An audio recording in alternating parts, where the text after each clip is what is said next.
Hi, it's Steve. Today we'd like to show you how to change the door strike on your dryer. It's a really easy repair. Let me show you how we do it. Now to do this repair, we simply need to open up the dryer door, locate the old strike if it's still attached. If it is, we'll take a pair of pliers.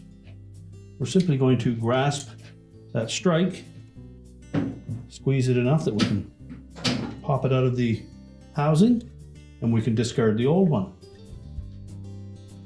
Now you may be able to insert the new one with just your hands.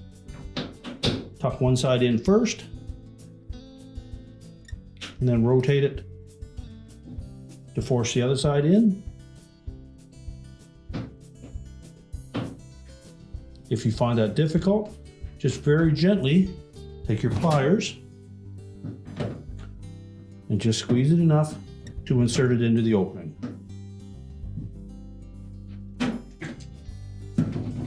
Make sure it's firmly attached. Check the operation of the door.